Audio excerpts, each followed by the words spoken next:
क्या आपको पता है क्लास 10th का जो chemical equation and reaction chapter है, इससे 6 या 7 मार्क्स के क्वेश्चन आते हैं, लेकिन उसमें से भी आपके 3 to 4 मार्क्स के क्वेश्चंस केमिकल इक्वेशन को आइडेंटिफाई करने से आते हैं। ये क्वेश्चंस आपके केस बेस्ड स्टडी क्वेश्चंस के तौर पे हो सकते हैं, आपके एमसीक्यूज के फॉर्मेट में हो सकते हैं, और या फिर 3 या 4 मार्क्स के क्वेश्चन में हो सकते हैं। इसी वजह से ये टॉपिक बहुत इंपॉर्टेंट हो जाता है। तो सबसे पहले हम डिस्कस करेंगे कितने टाइप्स के केमिकल इक्वेशन होते हैं और क्या होते हैं। उसके बाद डिस्कस करेंगे हम प्रीवियस ईयर क्वेश्चंस को।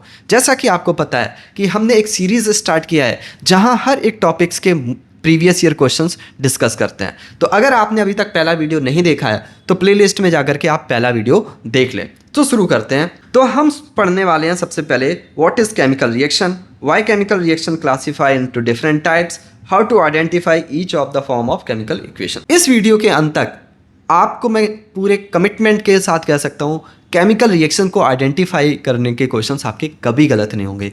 तो शुरू करते हैं। सबसे पहले what is chemical reaction, the transformation of chemical substance into another chemical substance with the completely different properties that is called what chemical reaction। जैसे कि समझिएगा Mg है वो सॉलिड स्टेट में है, जो ऑक्सीजन है वो हमारा क्या है गैसियस स्टेट में है, लेकिन हमें क्या बनता है MgO बनाता है। तो MgO क्या है सॉलिड स्टेट में है। तो जो हमारी केमिकल रिएक्शन में इन्वॉल्व करते हैं इनको कहते हैं रिएक्टेंट। क्या कहते हैं रिएक्टेंट। और जो आउटकम है उसे कहते हैं प्रोडक्ट। क्या कहते हैं प्रोडक्ट। समझ में आया या नहीं आया होगा। अब हम आगे बढ़ते हैं और समझते हैं टाइप्स ऑफ केमिकल रिएक्शन का। तो सबसे पहला हमारा टाइप्स ऑफ केमिकल रिएक्शन है कॉम्बिनेशन रिएक्शन। कॉम्बिनेशन जैसे कि आपको नाम से ही पता चल रहा है कि कुछ चीज़ों को कंबाइन करके फॉर्म होगा। तो यानी क्या होता है 2 और more reactant combine to form a single product. जब 2 या 2 से अधिक एलिमेंट्स मिल करके एक सिंगल प्रोडक्ट बनाएं तो उसे क्या कहेंगे हम कॉम्बिनेशन रिएक्शन कहेंगे। जैसे Mg + O2 MgO। तो यह हमारे क्या है कॉम्बिनेशन रिएक्शन है और इनके एग्जाम्पल हैं। आगे बढ़ते हैं। अगला हमारा है टॉपिक डीकम्पोजिशन रिएक्शन। ये जो हमारा डीकम्पोजिशन रिएक्शन है कॉम्बिनेशन रिएक्शन का ही अपोजिट है। कॉम्बिनेशन रिएक्शन में क्या हो रहा था 2 एलिमेंट्स को कंबाइन करके एक सिंगल प्रोडक्ट बन रहा था।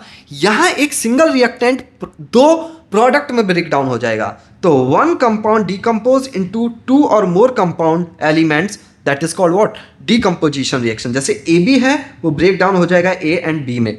देखो अब बात समझो, डीकम्पोजिशन रिएक्शन है वो अलग अलग टाइप्स के रिएक्शन होते हैं। अब देखो जो 2 बॉन्ड है, जो आप है, जैसे मान लीजिएगा एक दोस्त है चिंटू और दूसरा है बॉब। ये चिंटू और बॉब बहुत अच्छे दोस्त हैं। अब ये आसानी से तो अलग होंगे नहीं।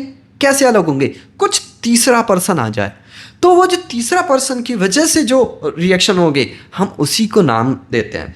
तो जैसे समझिएगा हमारे पास 3 टाइप्स के डीकम्पोजिशन रिएक्शन होते हैं। पहला होता है थर्मल डीकम्पोजिशन, जो कि अगर डीकम्पोजिशन हीट की वजह से हो तो हम उसे कहते हैं थर्मल डीकम्पोजिशन। अगर डीकम्पोजिशन इलेक्ट्रोलाइटिक की वजह से हो, यानी इलेक्ट्रिसिटी की वजह से हो, इलेक्ट्रिक करंट के फ्लो की वजह से हो, तो इसे हम कहते हैं इलेक्ट्रोलाइटिक डीकम्पोजिशन रिएक्शन। अगर हमारा डीकम्पोजिशन सनलाइट की वजह से हो तो हम इसे कहते हैं फोटोलाइटिक डीकम्पोजिशन रिएक्शन। तो भाई क्या समझ में आया? समझ में ये आया कि अगर एक रिएक्टेंट 2 प्रोडक्ट में ब्रेक डाउन हो जाए तो हम उसे डीकम्पोजिशन रिएक्शन कहते हैं। ठीक है सर। हमारे पास 3 टाइप्स के डीकम्पोजिशन रिएक्शन है। थर्मल जो कि हीट की वजह से होता है, इलेक्ट्रो जो कि हमारा इलेक्ट्रिसिटी करंट फ्लो करने की वजह से होता है, एंड थर्ड फोटो जो सनलाइट की वजह से होता है। अब हम समझ लेते हैं एग्जाम्पल। तो जो हमारा हीट की वजह से होता है वो CaCO3 तो कैल्शियम ऑक्साइड और कार्बन डाइऑक्साइड में ब्रेक डाउन होता है। अगला है FeOH का whole thrice Fe2O3 + 3H2O break down होता है। PbNO3 का whole twice PbO NO2 and O2। ये हमारे सारे क्या हैं थर्मल डीकम्पोजिशन के एग्जाम्पल हैं। और एग्जाम्पल ध्यान रखना पड़ेगा क्योंकि इससे रिलेटेड एग्जाम में क्वेश्चन पूछे जाएंगे। अगला है इलेक्ट्रिक में H2O जो इलेक्ट्रिक करंट के फ्लो की वजह से हाइड्रोजन और ऑक्सीजन मॉलिक्यूल्स में ब्रेक डाउन हो जाते हैं। इसी तरीके से AgCl है ये ब्रेक डाउन होता है Ag एंड Cl2 में। तो ये हमारा किसका एग्जाम्पल है? सनलाइट की वजह से हो रहा है, इसलिए थर्मल डीकम्पोजिशन की वजह से हो रहा है। आया समझ में या नहीं?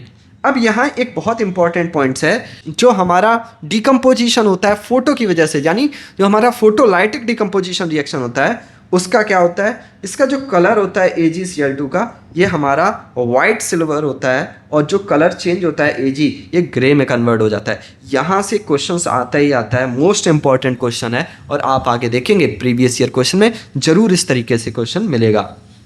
2 टाइप्स के केमिकल रिएक्शन खत्म हो गए, अगला बढ़ते हैं 3, जो कि हमारा डिस्प्लेसमेंट रिएक्शन है। अब डिस्प्लेसमेंट रिएक्शन क्या होता है, जब मोर रिएक्टिव एलिमेंट्स हैं वो लेस रिएक्टिव एलिमेंट्स को डिस्प्लेस कर देते हैं, उन्हें क्या कहते हैं, डिस्प्लेसमेंट रिएक्शन कहते हैं। इसको और आसान भाषा से समझते हैं और आसानी एग्जाम्पल से समझते हैं। मान लीजिएगा ये है चिंटू, ठीक है, ये इसका दोस्त है, ये है बॉब, ये दोनों अच्छे दोस्त हैं, लेकिन यहाँ एक हाईली रिएक्टिव एलिमेंट्स आ गया जिसका नाम मैं रख देता हूँ रमेश।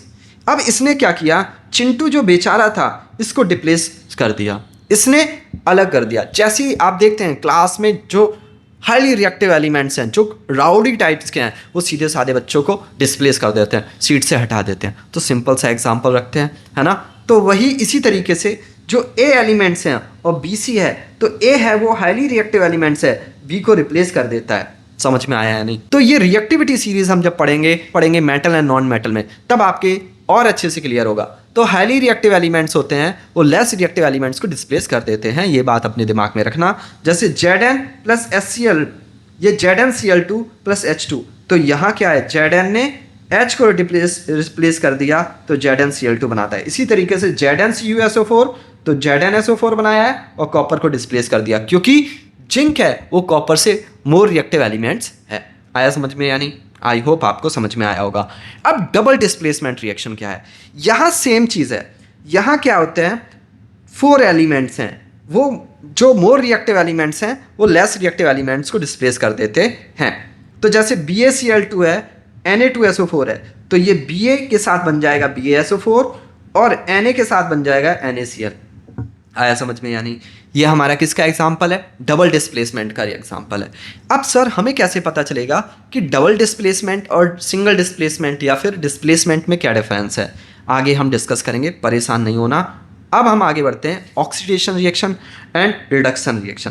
देखो, अगर ऑक्सीजन का गेन हो जाए तो हम उसे क्या कहेंगे, ऑक्सीडेशन कहेंगे, या फिर हाइड्रोजन का रिमूवल हो जाए, ऑक्सीजन गेन हो जाए या हाइड्रोजन रिमूवल हो जाए, उसे हम ऑक्सीडेशन रिएक्शन कहते हैं। रिडक्शन में इसका अपोजिट है, हाइड्रोजन गेन हो जाए या ऑक्सीजन रिमूव हो जाए तो हम उसे क्या कहेंगे, रिडक्शन रिएक्शन कहेंगे। फिर से ध्यान रखो, ऑक्सीडेशन में ऑक्सीजन ऐड हो जाए या हाइड्रोजन रिमूव हो जाए। रिडक्शन में क्या होता है, हाइड्रोजन ऐड हो जाए, ऑक्सीजन रिमूव हो जाए, तो हम इसे क्या कहेंगे, इसे कहेंगे जब ऑक्सीजन गेन हो रहा है ऑक्सीडेशन, ऑक्सीजन रिड्यूस हो रहा है तो रिडक्शन। जब दोनों रिएक्शन एक साथ हो रही हो तो हम उसे रेडॉक्स रिएक्शन कहते हैं। समझ में आया?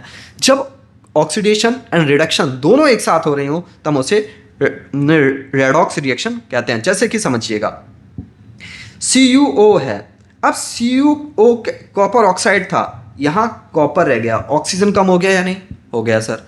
हाइड्रोजन 2 था, यहाँ हाइड्रोजन में ऑक्सीजन गेन हो गया, तो यहाँ क्या होगा, ऑक्सीजन गेन हुआ है तो ऑक्सीडेशन हुआ है, यहाँ ऑक्सीजन का रिमूवल हुआ है, रिडक्शन हुआ है, और दोनों एक साथ हो रहा है, तो ये पूरी इक्वेशन को क्या कहेंगे, रेडॉक्स रिएक्शन कहेंगे। आया समझ में या नहीं?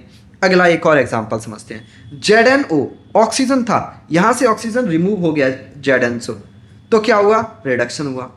कैल्शियम में ऑक्सीजन ऐड हो गया, तो ये क्या हुआ, ऑक्सीजन ऐड हुआ है और ऑक्सीडेशन हुआ है। तो हमें ऐसा जरूरी नहीं है कि ऑक्सीडेशन और रिडक्शन एक साथ नहीं हो सकते हैं। समझ में आया या नहीं आया सर? अब देखो, एक फर्दर टाइप्स का क्लासिफिकेशन है केमिकल रिएक्शन का, जिसे हम कहते हैं एंडोथर्मिक और एक्सोथर्मिक रिएक्शन। एंडोथर्मिक रिएक्शंस वो होते हैं जिनमें हीट की रिक्वायरमेंट होती है, जबकि एक्सोथर्मिक रिएक्शंस होते हैं जो हीट की आउटकम्स देते हैं, रिलीज करते हैं। जैसे ये देखिएगा, एक्सोथर्मिक में C plus oxygen, C carbon dioxide बनाता है और हीट प्रोड्यूस कर रहा है, तो यहाँ हीट निकल रहा है। जबकि ZnCO3 है, यहाँ हीट की रिक्वायरमेंट है so that Zn plus CO2 बन सके। तो जितने भी हमारे टाइप्स के डिकम्पोजिशन रिएक्शन है वो सारे इंडोथर्मिक हैं, क्योंकि इनमें एनर्जी की क्या है, ज़रूरत है, इनमें एनर्जी देने पड़ रही है। जैसे कि एक और सिंपल एग्जांपल बताएं, अगर आप फूड कंज्यूम कर रहे हो तो फूड कंज्यूम करने के लिए क्या है कि आउटकम्स है, जो हमारा डाइजेशन है, या फिर हम कहें कि हमारा जो न्यूट्रिशन है वो हमारा कैसा प्रोसेस है, वो हमारा एक्सोथर्मिक रिएक्शन, हमें एनर्जी मिलता है। जबकि फोटोसिंथेसिस है वो इंडोथर्मिक रिएक्शन है जिसमें एनर्जी की रिक्वायरमेंट होती है। बात समझ में आया या नहीं आया सर? देखो टाइप्स ऑफ केमिकल रिएक्शन में अगर हम फ्लो चार्ट से समझने की कोशिश करें तो हम सबसे पहले कहेंगे combination reaction, second types of decomposition reaction, third types of displacement reaction, 4 types of double displacement reaction, 5 types oxidation reduction जो कि हमारा रेडॉक्स रिएक्शन है, और 6 टाइप्स है एंडोथर्मिक और एक्सोथर्मिक रिएक्शन। तो बेसिकली हमने 6 टाइप्स ऑफ केमिकल रिएक्शन में डिवाइड किया है। अब सर याद कैसे करेंगे, उसका एक आपको हम चीट सीट देते हैं, इससे आपके कभी कोई क्वेश्चंस गलत नहीं होंगे। सबसे पहले कॉम्बिनेशन रिएक्शन में आपको ध्यान रखना है कि प्रोडक्ट हमेशा कैसा होगा, सिंगल होगा। एक प्रोडक्ट कहीं भी है तो वो कैसा है, कॉम्बिनेशन रिएक्शन है। डिकम्पोजिशन में एक हमारा रिएक्टेंट होगा, अब रिएक्टेंट तो और प्रोडक्ट तो पता ही है ना, ठीक है। डिस्प्लेसमेंट रिएक्शन में 3 एलिमेंट होंगे, कितने एलिमेंट्स होंगे, 3। जबकि डबल डिस्प्लेसमेंट में कितने एलिमेंट्स होंगे, 4। ध्यान रखना, अगर 3 एलिमेंट्स हैं तो डिस्प्लेसमेंट है, अगर 4 एलिमेंट हैं तो डबल डिस्प्लेसमेंट है। 4 में क्या होता है, वो एक दूसरे को डिस्प्लेस कर देते हैं, जबकि 3 में क्या होगा कि एक बंदा है जबकि 3 में क्या होता है, एक बंदा है वो मोर रिएक्टिव एलिमेंट्स है, वो लेस रिएक्टिव एलिमेंट्स को डिस्प्लेस कर देता है। रेडॉक्स रिएक्शन में क्या होता है, जब ऑक्सीडेशन और रिडक्शन दोनों एक साथ हो जाते हैं तो उसे रेडॉक्स रिएक्शन कहते हैं। समझ में आया या नहीं आया?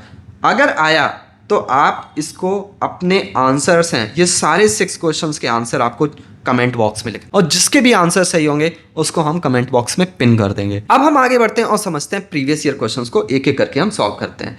भाई देखो, आपको प्रीवियस ईयर क्वेश्चंस बहुत पुराने भी नहीं करने हैं, यहाँ 2022 से 2025 तक के हैं। दैट्स मीन जो क्वेश्चंस हैं वो अब एप्टीट्यूड बेस्ड क्वेश्चंस आ गए हैं, लॉजिकल थिंकिंग बेस्ड क्वेश्चंस आ गए हैं। तो आपको बहुत ज़्यादा पुरानी क्वेश्चंस प्रैक्टिस करने की ज़रूरत नहीं है कि 10 साल पुराने करें, क्योंकि वो तो स्टेटमेंट बेस्ड क्वेश्चंस होते थे, वहाँ एप्टीट्यूड बेस्ड क्वेश्चंस नहीं होते थे, वहाँ real life application based question नहीं होते थे। लेकिन अब रियल लाइफ एप्लीकेशन बेस्ड और आपके लॉजिकल थिंकिंग बेस्ड क्वेश्चंस आते हैं। इस वजह से बहुत ज़्यादा पुराने क्वेश्चंस को प्रैक्टिस करने की कोई ज़रूरत नहीं है। अब हम बढ़ते हैं, क्या गिवन है, पहला क्वेश्चन गिवन है electrolytic of water of decomposition reaction the mass ratio. देखो हमसे कहा जा रहा है कि जो मास रेशियो है जो डिकम्पोजिशन रिएक्शन का, वो हमारा क्या है, Mn है और MO है। तो हमें बताना है कि इसका जो रेशियो होगा वो क्या होगा। देखो H2O आपको पता ही है, पता है ना सर? बिल्कुल पता है। ऑक्सीजन का यहाँ के हाइड्रोजन का एटॉमिक नंबर क्या होता है, 1। तो हाइड्रोजन कितना हो गया, 1। कितने हैं, 2 हैं, तो 2:1 रेशियो। ऑक्सीजन कितना है, 1, और इसका एटॉमिक नंबर होता है 16। 2:16, तो 2 1 time is 2 and 2 8 time is 60। तो करेक्ट आंसर हो जाएगा 1:8, जो ऑप्शन नंबर डी। बस क्लास 9th का सिंपल सा कंसेप्ट था, यहाँ उसको एक डिफरेंट पर्सपेक्टिव में दे दिया, और ये 2025 के एग्जाम में आया है 1 मार्क्स क्वेश्चन MCQs में। आगे बढ़ते हैं, अगला क्वेश्चन 2024 का है। आगे क्या है, select from the following decomposition reaction in which source of energy from decomposition is light. आपको बताना है कि केमिकल रिएक्शंस को बतानी है जिसमें सोर्स ऑफ एनर्जी क्या है, लाइट है। तो भैया आपको पहले ही से पता है AgBr, यही तो बताया था कि जो AgBr है ये हमारी कैसी केमिकल रिएक्शन है, ये सनलाइट की वजह से होता है ना, याद आया ना, आया होगा। अगला बढ़ते हैं, third question. A student set up a experiment as the shown in the image, which of the following is the correct observation of the reaction. कौन सा ऑब्जर्वेशन करेक्ट है? Brown powder of magnesium oxide is form. Brown form होता है भाई, brown form नहीं होता। तो कैसा होता है? Colourless gas which is the turn lime milky is evolve, ये भी गलत है। Magnesium ribbon burn with brilliant white light, ये बिल्कुल सही है। तो क्योंकि आपको पता है, अगर नहीं भी पता है तो समझ लीजिएगा, इससे क्वेश्चंस आते हैं। ये क्या है, एक्टिविटी बेस्ड क्वेश्चंस हैं। अब बच्चे सोच रहे होते हैं सर ये क्वेश्चंस कहाँ से आ गए, ये तो बुक में पढ़े नहीं है। तभी तो मैं कहता हूँ कि आपको बुक्स में पढ़ना क्या है, NCERT बुक्स में पढ़ना क्या है, एक्टिविटी। जो बॉक्स में गिवन है उन क्वेश्चंस को पढ़ना है, वही तो ज़्यादा चांसेस हैं। अब देखो ये क्या मैग्नीशियम रिबन की एक्टिविटी है, सिंपल सा कि मैग्नीशियम रिबन को बर्न करते हैं और ये इसका मैग्नीशियम ऑक्साइड यहाँ पाउडर के फॉर्मेट में मिलता है और जो कि बर्न करता है वाइट लाइट के साथ। बस तो ऑप्शन सी हमारा सही हो गया। आगे बढ़ते हैं question number 4। Two statements are given are labelled at assertion and reasons, select the correct option. देखो भाई असर्शन रीजन बेस्ड क्वेश्चंस बहुत सारे स्टूडेंट्स डरते हैं, डरने की कोई ज़रूरत नहीं है। सबसे पहले आपको असर्शन पढ़ना है, फिर रीज़न पढ़ना है, फिर देखना है क्या असर्शन सही है या रीज़न सही है। अगर दोनों सही हैं तो फिर खुद से क्वेश्चन पूछना है क्या ये करेक्ट एक्सप्लेनेशन है। अगर करेक्ट एक्सप्लेनेशन है तो ऑप्शन ए सही हो जाएगा। अगर करेक्ट एक्सप्लेनेशन नहीं है, दोनों स्टेटमेंट सही हैं, तो ऑप्शन बी सही हो जाएगा। और अगर असर्शन ही गलत है तो हमारा फोर्थ ऑप्शन हो जाएगा, और अगर असर्शन सही है तो ऑप्शन नंबर 3 सही होगा। समझ में आया? बिल्कुल सर समझ में आया। अब क्वेश्चंस को पढ़ना शुरू करते हैं। Decomposition reactions are generally endothermic reaction, ये स्टेटमेंट बताया था मैंने या नहीं कि डीकम्पोजिशन रिएक्शन होती हैं वो जर्नली कैसी होती हैं, वो हमारी एंडोथर्मिक रिएक्शन होती हैं। तभी तो हमने 3 पढ़ा था, electro, photo and light thermal. जिन तीनों में क्या होता है, एनर्जी की ज़रूरत होती है। तो ये तो स्टेटमेंट सर बिल्कुल सही है। Decomposition of organic matter into compost is exothermic reaction. ये पूछा जा रहा है कि जब हम किसी भी ऑर्गेनिक मैटर का कंपोस्ट बनाते हैं तो क्या वो एक्सोथर्मिक रिएक्शन है? बिल्कुल सही है, यहाँ से हीट निकलती है। लेकिन ये डीकम्पोजिशन एक अलग टाइप्स का है जिसमें बायोडिग्रेडेबल सब्सटेंस हो रहे हैं। तो भाई असर्शन सही है, रीज़न सही है, लेकिन करेक्ट एक्सप्लेनेशन नहीं है। इस वजह से ऑप्शन बी सही होगा। समझ रहे हो? क्योंकि डीकम्पोजिशन में क्या होता है, एनर्जी की रिक्वायरमेंट होती है, लेकिन ये जो डीकम्पोजिशन ऑफ ऑर्गेनिक मैटर है ये अलग चीज़ है। तो असर्शन और रीज़न करेक्ट है, लेकिन इसका करेक्ट एक्सप्लेनेशन नहीं है। इसी वजह से ऑप्शन बी चूज़ किया है। समझ में आया या नहीं आया होगा? आगे बढ़ते हैं। Again assertion reason based question. Reaction of quick lime with the water as exothermic reaction, बिल्कुल सही है। अगला देखते हैं। अगला क्या है? Quick lime vigorously with the water releasing a large amount of heat. ये हमने एक्सोथर्मिक में देखा था कि एनर्जी हीट रिलीज होती है। तो दोनों सही हैं, असर्शन भी सही है, रीज़न भी सही है, करेक्ट एक्सप्लेनेशन भी है। तो असर्शन ए करेक्ट आंसर है। आगे बढ़ते हैं। देखो भाई, a students perform a following experiment in his school laboratory, list 2 observation of justify that this is experiment is a chemical reaction has take place. देखो भैया, ये जो फिगर आपको देख करके ही दिमाग में बत्ती चली होगी कि ये एक्टिविटी से क्वेश्चन है। देखो इसी वजह से मैं कह रहा हूँ कि एक्टिविटी को पढ़ना बहुत ज़रूरी है, क्योंकि एक्टिविटी से क्वेश्चन आ रहे हैं। देखो ये क्वेश्चन नंबर 6 एक्टिविटी से है, और क्वेश्चन नंबर इधर देखो ये बर्निंग ऑफ एक्टिविटी से है। इसके साथ साथ जब हमने पहला वीडियो बनाया है वहाँ भी एक्टिविटी से क्वेश्चंस के बने हैं। अब ये आपका 2 मार्क्स क्वेश्चन है और 2025 में पूछ लिया गया है। अगर आपने एक्टिविटी नहीं पढ़ी होगी तो कुछ नहीं कर पाओगे। अब देखते हैं क्या है। देखो सर, हमने ये देखा था कि सल्फ्यूरिक एसिड है और जिंक है। तो जिंक और सल्फ्यूरिक एसिड जब रिएक्शन करते हैं तो हाइड्रोजन गैस रिलीज होती है। तो पहला जो ऑब्जर्वेशन है वो है इवोल्यूशन ऑफ गैस। कौन सा गैस? हाइड्रोजन गैस इवोल्यूशन हो रहा है। अच्छा, दूसरा देखा था कि सर जब जिंक और सल्फ्यूरिक एसिड रिएक्ट करते हैं तो टेम्परेचर इंक्रीज होता है। तो क्या होगा? Change in temperature. Change in temperature. देखो भाई, अगर आपने एक्टिविटी नहीं पढ़े हैं तो कमेंट बॉक्स में लिखो कि सर मुझे एक्टिविटी पे क्वेश्चन चाहिए, या फिर सर एक बार क्वेश्चन एक्टिविटी को डिस्कस कर लीजिएगा। हम फर्स्ट चैप्टर के सारे एक्टिविटीज को डिस्कस कर लेंगे। अगर आपको नहीं आते हैं तो, अगर आते हैं तो कमेंट बॉक्स में लिखो सर एक्टिविटी आती है। ठीक है, आगे बढ़ते हैं। क्वेश्चन नंबर 7 देखते हैं। ये 2 मार्क्स क्वेश्चन में पूछा गया है 2024 में। Name the types of chemical reaction which is calcium oxide react with water. यानी कैल्शियम ऑक्साइड है वो वाटर के साथ रिएक्शन हो रहा है। तो कैल्शियम ऑक्साइड क्या होता है सर? CaO। ऑक्सीजन के साथ रिएक्शन होगा H2O, क्या बनाएगा? CaO OH का होल ट्वाइस बनाएगा, इसके साथ क्या करेगा सर, हीट प्रोड्यूस करेगा। ये सॉलिड सब्सटेंस होता है, ये वाटर तो पता ही है ना, लिक्विड होता है, और H2OS होता है, ये एक्वस होता है। ठीक है सर। अब देखो बताया जा रहा है किस टाइप्स का रिएक्शन है।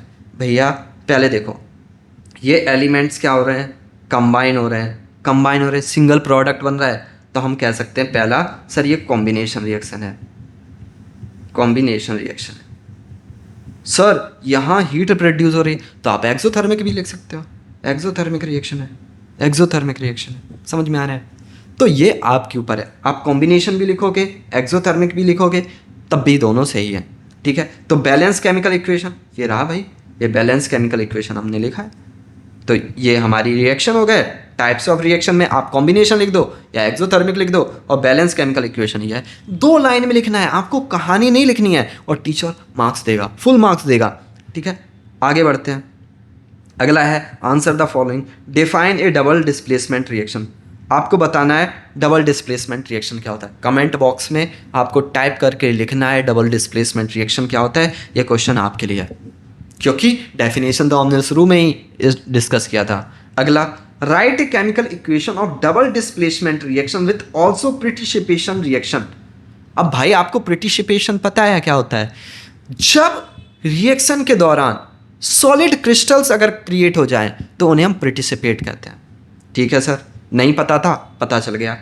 अब हमें एग्जाम्पल लिखना है किसका, डबल डिस्प्लेसमेंट का। तो हम पहले लिखते हैं Na2SO4, ये क्या है, सोडियम सल्फेट, प्लस BaCl2, ये क्या है, बेरियम क्लोराइड। तो ये हमारा एक्वस स्टेट में होता है, और ये भी हमारा एक्वस स्टेट में होता है। लेकिन जब हमारा BaSO4 बनाता है, ये हमारा सॉलिड होता है, और क्या बनाता है, 2NaCl। तो यहाँ डिस्प्लेसमेंट रिएक्शन है या नहीं? देखो Na ने डिस्प्लेस किया है Cl Ba को, तो NaCl बनाया है, और इसने जो Ba ने डिस्प्लेस किया है Na को, तो BaSO4 बनाया है। और यही हमारा क्या है, वाइट प्रिटिसिपेट है या प्रिटिसिपेट है। ठीक है, आया सर, समझ में आया? अब 9th क्वेश्चन देखो, 3 मार्क्स क्वेश्चन में पूछा गया है 2024 में।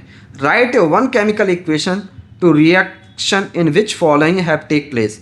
हमें ऐसा एक रिएक्शन बताना है जिसमें कलर चेंज हो।